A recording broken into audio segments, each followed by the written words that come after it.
Welcome everybody to another episode of Dave's Corner. We are approaching the fall season, and with the fall season comes cold weather or breezy weather, and that's why I have the sweater on. It's a little nippy outside.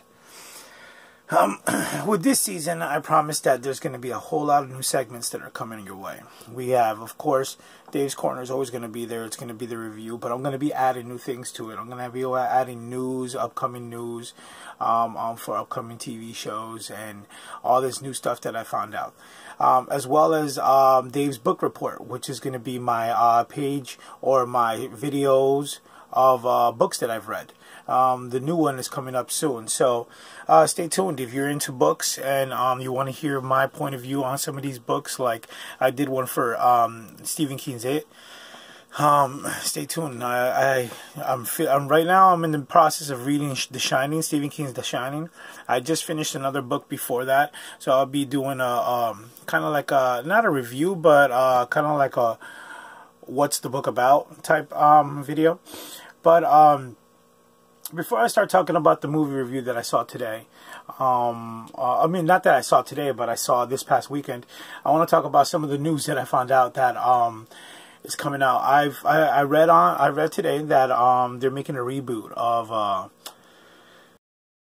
original series from Good Morning Miss Bliss, when they were under, which later got renamed to the junior, Saved by the Bell, the junior high years, to Saved by the Bell, when you meet Kelly, AC Slater, Jessica Spano, Lisa Turtle, Screech Powers, Zach Morris. How am I going to forget him?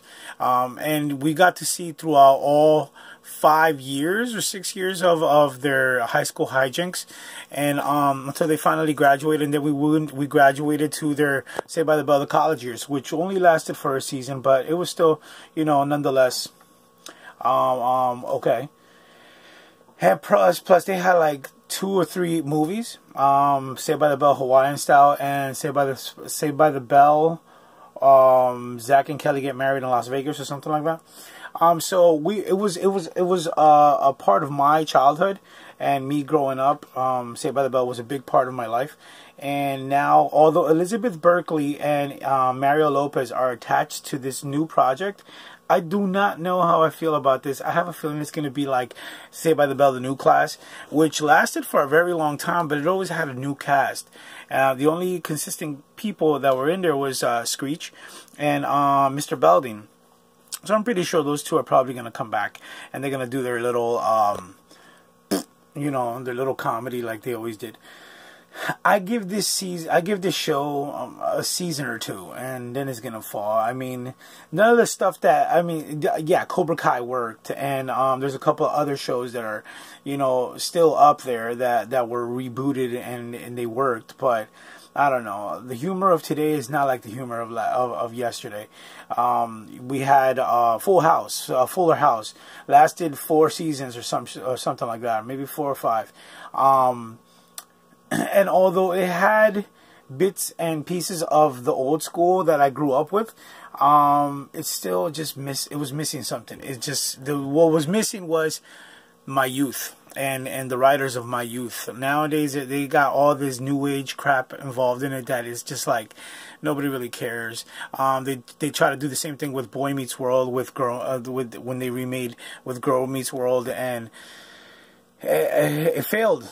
After 3 seasons, from what I saw, from what I heard, the main star, the girl, I forgot her name, she outed herself, saying that she wasn't calling herself straight or gay, but she was just, you know, for the heart, which was kind of weird for a 13 or 14-year-old to actually pop out and say, and I guess that was one of the main reasons, because the show was popular. But the show, it immediately met its end on the 3rd season, I believe. And, you know, supposedly Freeform was going to buy it, but it's been already a while, and we haven't seen anything from Freeform. So I guess the show's not coming back. So that's one of the shows that is being rebooted, Saved by the Bell. Another show that I just found out that was being rebooted was Punky Brewster, which the name Punky Brewster, and I remember seeing the cartoon and maybe a movie or two. I remember the pigtails going up. I don't really know much about it. I would have to actually sit down and watch the series, which I mostly am, which I'm most likely gonna do for the simple fact that I like to do my research on things. As a matter of fact, right now I am on the 5th season of Downton Abbey because I'm getting ready to watch the movie on Friday. So I got one more season to go, plus 2 movies. So hopefully by tomorrow I'll be able to finish it all, and then Friday I'll be ready for it. So Punky Brewster, I have no idea what's it about. I don't know who this girl is. So I'm just gonna watch the original show, maybe catch the movies and maybe the cartoon, and get myself prepared for this upcoming new show. 2 movies that I found out that were being remade. One of them, I don't know. I know one of them is definitely going to make money, and it's going to be not big, but it'll definitely make something. It's The Fugitive with Harrison Ford. You know, originally that movie, The Fugitive with Harrison Ford, was already a remake of the Fugitive TV show. So, I mean, the movie made a lot of money when it first came out, and they even made a sequel. They spun off a sequel off of it. If you could call it a sequel, it was kind of like the same premise, but it just followed the police that were chasing Harrison Ford, all except for Tommy Lee Jones, and it was called U.S. Marshals. And instead of Harrison Ford, it had Wesley Snipes. And then the final movie that I found out that they were being remade, which I don't know how they can actually remake this, and this is definitely going to be a flop. I predicted from now on, from this point on, it's going to be a definite flop. The Princess Bride. If anybody knows Touch, I'm saying, like, what is the point of remaking that? They're like, what kind of sci-fi, like, okay, remake The Never-Ending Story. I want to see that with the CGI. I wanted to see modern. I mean, The Never-Ending Story. Who saw Stranger Things 3? I mean, that should be remade. Remake movies that really matter. Remake The Wraith with Charlie Sheen. I want to see that be remade. Why touch a movie like The Princess Bride? What kind of crap are you going to put in there to ruin this movie? That's going to be a serious flop. Even Cary Elwes, the guy who starred in that movie, okay? The pretty guy. The doctor from Saw, the last Saw movie, okay? Jigsaw's apprentice wrote a comment saying, with all the remakes that they're doing, don't quote me on this, this is David Speak, with all the remakes being made today, please don't ruin another one. The actor himself said it. Why would you want to touch something that is so dear to the child, to us? I mean, you've touched everything from Transformers to Teenage Mutant Ninja Turtles. Michael Bay has farted and sharded all over a lot of stuff. They've touched so many movies that some of them have been successful, some of them have been horrible. You know, and in all reality, just why? I can't. And those are the 4 movies, the 2 movies and the 2 shows that I found out that are being remade. They are in the process of being remade right now. And it's just shocking to hear all this craziness. Let's stop the madness. Stop the madness. Okay? In further news, Joaquin Phoenix is in talks of winning an Academy Award or Oscar nominations or some kind of award for The Joker. Joaquin Phoenix, and they had a whole carpet gala type thing, and the reviews were phenomenal. Yeah, of course you got those haters who are like, it was too dark and blah blah blah. Shut the hell up. I honestly believe that DC, although they haven't had the money and the run that Marvel has, but Marvel has had a series of movies that have been good because they've been attached to each other. But in my knowledge, DC has won so many awards, Academy Awards, Oscar Awards for their films. I mean, 2 of them have been representations of 2 of the main characters. One of them was, Heath Ledger won for Best Supporting Role. Okay, Joaquin is being talked about being nominated So, I mean, that's going to be a second win for another character being played from DC. We've had Road to Perdition. We've had, I was looking at all this stuff earlier today. Yes, obviously, Marvel has won for visual effects, Spider-Man 2. Black Panther won for... I think it was visual effects as well, and sound or music or something like that. And it's been a lot of different other topics, but I'm just saying, like, everybody says, oh yeah, I have a friend of mine that's always saying quality before like the Marvel does quality films, but then in all reality, like DC is popping out stuff that's dark, and it doesn't touch, like, honestly, okay, Marvel has movies that are kid-friendly and family-friendly. I love the fact that DC doesn't touch family-friendly or kid-friendly. The only thing that the only movie that I've seen that actually has touched the kid-friendly, family-friendly side of things has been Shazam, somewhat. Aquaman did a little bit of it, but it always kept that dark aspect of it, and that's what I like. Yeah, it has humor here and there and all that stuff. Yeah, and they still need to learn little things here, like how to foreshadow certain things instead of just throwing out there and not making sense. But I have a feeling that DC is going to be up there sometime soon. Marvel is up there. I'm not a hater on Marvel. I enjoy Marvel movies. I'll tell you right now, I am biased because ever since I got into DC, I became a DC fanatic from day one. My favorite character is Harley Quinn. Harley Quinn overall. And the second favorite character would have to be the Joker. Some people will be like, oh, I like Batman, I like Superman. I think, no, I go after the villains. I think the villains are more fun. If honestly, if I had a choice of being a character or a superhero or whatever the case may be, I would choose to be a villain. They have more fun, they do more things, all this stuff, and they just keep getting away with it.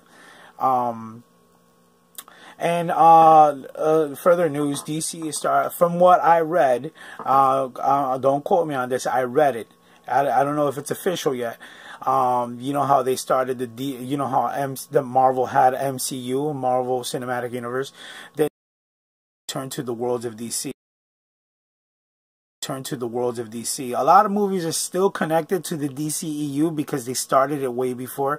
I think technically the last real film that's connected to the DCEU is probably going to be this upcoming Birds of Prey, The Fantabulous Emancipation of One Harley Quinn, which, if you haven't seen the trailer, it dropped in the trailers for it. So I think that's a continuation or of, I guess, like it says, an emancipation of the Joker, which was in Suicide Squad, which Suicide Squad was connected to Batman from Batman vs. Superman, the Justice League. So it still is somewhat, you know, in that world, kind of like Shazam was in that world, kind of like Shazam was supposed to be in that world. I mean, at the end of the movie, there's spoilers. If you haven't seen it, I'm pretty sure a lot of you already have seen it. If you haven't seen it, then I'm sorry. Spoilers. You can shut it off here. You can turn it on to sound or whatever the case may be. But at the end of the film, when Shazam shows up to his friend in school, so does Superman. Superman was supposed to be, I guess, played by Henry Cavill, but since Henry Cavill left the contract, they just showed his lower torso from his neck down, and it's kind of like saying, okay, Superman is going to be part of this DCEU universe, but we don't know who is going to be in it. I mean, Aquaman was somewhat connected as well. I mean, in a part of the film, they say something about him defeating the guy that they defeated in I forgot his name. The guy that they defeated in Justice League. They talk about it. So this, and Aquaman's supposed to be like what, a month or two or a week or something like that after Justice League. So they're all somewhat connected. But hopefully the worlds of DC is gonna eventually just slip away. Let's forget about the DCU universe connected. Maybe one day we can have it, but right now I am enjoying the fact that DC is making movies based on superheroes, and they're making movies based on villains as well. And pretty much they're making villains based on anything, because from what I understand, from Aquaman, they're doing a spin-off movie called The Trench, which is gonna have those little monsters, those monsters that came out of the water when Aquaman and what was her name, Mira, jumped into the water and they went to the depths, and those monsters were chasing them that attacked them on the boat. So I guess they're going to make a movie based on The Trench. I guess it's going to be a horror film, so let's see what happens. And from the reason why I started talking about this was because from what I understand, with the movie of the Joker, and I guess the movie that's coming up with The Rock, Dwayne "The Rock" Johnson, they're making a solo film for Black Adam, which is going to be the main villain for Shazam. I don't know if he's going to be the main villain for Shazam 2, because obviously in Shazam we were treated with a teaser for an upcoming sequel with Mr. Mind, who is a little worm that turns into this big thing and is able to control so many other things. He's a big mind, but it comes from a little worm. So I don't know if it's going to be Shazam or I don't know if it's going to be Black Adam or it's going to be Mr. Mind. Let's see what happens. So far, Shazam has been said that they are making a sequel, but there's no release date yet. And if they have, I haven't read up on it. But Black Adam is getting his own solo film because, I mean, come on, The Rock, Dwayne "The Rock" Johnson just makes money. Okay, he craps money. I mean, he's coming out with the Jungle Cruise, which is like, what, the third Disney jungle-related film. He had, what, Jumanji, and he had a couple of other ones that have been all, like, about the jungle, and now the third one's coming out. I think it's this upcoming year. It's called Jungle Cruise with Emily Blunt. The trailer hasn't released yet, but they've been teasing it for a while. Obviously, Jumanji Part 2 comes out this upcoming December with Kevin Hart, and it's going to be another billion. I mean, this is the third one in the series. A lot of people say, oh, no, this is a reboot, right? It's the Jumanji Welcome to the Jungle was a reboot of the Robin Williams one. No, if you actually look at Jumanji Welcome to the Jungle, there is a scene where they're at a treehouse, and in the treehouse it says the name of Robin Williams. So this would be a sequel to the first Robin Williams film. So this would be a sequel. So the next one that's coming out next year, which is called Jumanji Next Level, is the third. Okay, so it would probably make it a trilogy, but most likely they're gonna make another one because idiots just eat this crap up. I honestly don't think that The Rock and Kevin Hart are funny when it comes to movies. Central Intelligence to me was stupid. A lot of people made it up like, oh my god, it's the funniest thing in the world. It wasn't. Jumanji Welcome to the Jungle was not funny. It was just, it had its random moments. So I like it when they're together and they're funny spontaneously. That's hilarious. But continuing on, I'm spinning off. The Rock is doing his own Black Adam movie, and from what I understand, DC is coming out with a new label for villain movies. It's called DC Black. Let's see how true that is. That's not confirmation. I just read on it. So I'm excited about what DC has planned. Yeah, MCU has a whole bunch of different things that are I mean, this new phase, it looks like it's going to be very, very, very endearing. We have everything from the shows from Disney Plus to the movies that are coming out. Doctor Strange, Multiverse of Darkness. That's going to be like the first real horror movie that DC is Marvel's trying to introduce.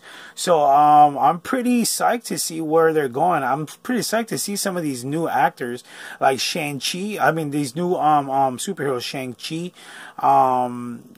I'm kind of wondering how Spider-Man going to Sony is going to work. I read something online that said the saddest thing about Spider-Man going back to Sony is the suit that Tony gave him. Where's the Iron Spider suit going to go? he never got it from Tony. So what are they gonna do? I know they're gonna they have their own little world planned out with Venom 2 and probably Morbius. They're trying to start this whole Sony's trying to start this own world of Spider-Man characters and do their own universe. But I want to see how that's gonna go, because I mean, I wanted to at least get one last movie from the MCU. Not that I was a fan of Tom Holland as Spider-Man. I honestly, and a lot of people are going to hate me, I honestly thought that the best Spider-Man was Andrew Garfield, because he has experience in acting. He showed so much emotion. I mean, a lot of people didn't like the two sets of movies, but The Amazing Spider-Man has so much moment, like the love story between Gwen Stacy and Peter Parker, and then they were able to balance it out, the love story plus the action was great. You know, the only thing that they messed up on is Amazing Spider-Man 2. They didn't really explore so much into the Jamie Foxx character. I mean, they made him just a geek who was just trying to get to make a friend, and I don't know, that was just stupid. But I did like the evil side of Jamie Foxx. He was I thought he was pretty cool. I loved what's his name, Dane DeHaan, who portrayed the Green Goblin, Harry. I thought he was amazing. And you know, they could have just expanded a little more, but they were so tired. They were trying so hard to bring this Sinister Six story to fruition. It just, you know. And then we got the Tom Holland story, so I don't know how they're gonna redo all this stuff. I'm pretty sure that Sony, I think I'm the only one who believes in Sony. I believe that Sony is gonna do something that eventually will catch our eye. I mean, come on, they released Spider-Man Into the Spider-Verse. Yeah, it was a cartoon. Granted, it was a cartoon, and they did so many things, but I mean, they had the formula right there, so they can actually do an awesome you know, live action Spider-Man film. I honestly wouldn't mind I wouldn't mind seeing Tom Holland, Andrew Garfield, and Tobey Maguire in a Spider-Verse. That would be amazing. Bring Venom in there, Tom Hardy. Introduce Gwen Stacy as Spider-Gwen. I wouldn't mind seeing all this stuff going on in the Sony Spider-Man verse. But I guess time will tell. And now for the major part of this video, Dave's Corner. I saw this past weekend, starring Jennifer Lopez in Hustlers, and drug patrons and rob 'em blind, until eventually the FBI caught up on them. And they got caught. Honestly, I honestly thought this would have been a Magic Mike for men. You know, with the women getting the Magic Mike film and those movies being about Channing Tatum's life and all that stuff, and then you got a sequel, Magic Mike 2. Hustlers, really, it felt like Jennifer Lopez was the center of a bunch of brand new actors and actresses, because it just felt so badly acted. Jennifer Lopez was literally trying to carry this film, but she was like the secondary character. The main character was this Asian girl who was just trying to make ends meet. And honestly, this Asian girl, although she did a lot of stuff in the film, it just wasn't. It didn't interest me as much. I'm a man. Obviously, I'm watching this film, and the best part of the film was watching women dance and bodies and all the stuff that they showed in the film. One person did catch my eye, and I heard that this girl is a regular on the show Riverdale, is the blonde girl. I forgot her name. I cannot tell you her name at the moment. Lily Reinhart.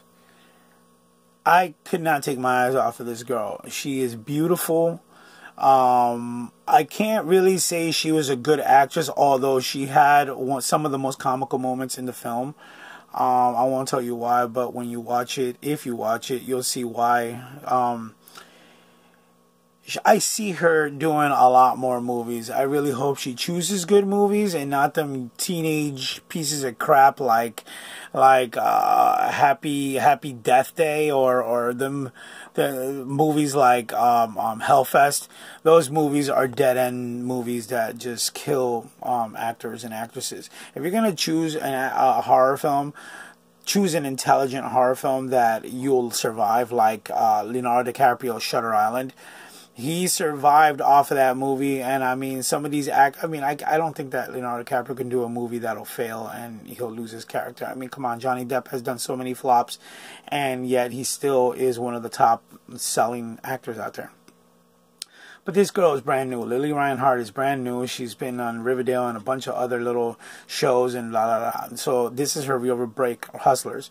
So hopefully she gets a big chance because she is gorgeous. I can see her becoming something of a big actress. Hopefully, you know. But Hustlers, in all reality, I honestly didn't enjoy the film. I thought it was one of the worst movies of this year. The story was kind of bland. I was hoping for a little more, and it just ended with nothing big, nothing. It didn't do anything for me, except for looking at beautiful women. You can do Peter Pan. Knee hook. Just spin. Jesus Christ. Then you can go into a fairy sit. Oh. Stag. That's pretty. Reverse stag. That's pretty too. Scissor sit. Tabletop. I can't do that. You can do that. You're gonna do that. A climb. What if you don't have muscles to do that? You have muscles to do this. I don't have any. Every girl has muscles to do this. You do this one. This is a martini. Fireman down.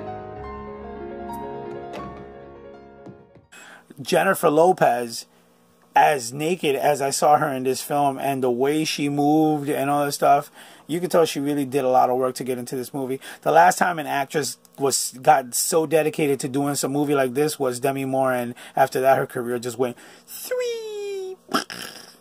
So I'm really hoping Jennifer Lopez chooses her movies a little more wisely and better. A lot of people were like, oh my god, Cardi B's first movie. Cardi B was in it for like literally 5 or 4 minutes. She had one of the stupidest roles, and then is it just me, or am I the only one who finds her laugh and the way she talks so freaking irritating? It's annoying. People are like, oh my gosh, she is so good, she is amazing, and no, she's a retard. Whatever. Yep. So that's my review. I can't stress enough how much I dislike this film. But I know there's a lot of girls up there. I love Jennifer Lopez and I look up to her because she is such a badass girl and blah blah blah. So I'm definitely gonna go shell out the $20 to go watch this movie. Dude, just stay home. Download Morpheus and watch it on there. It's really not that worth it.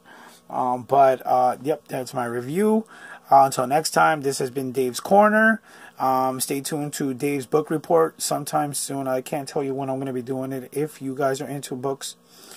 But, yeah, until next time. Catch you on the flip side.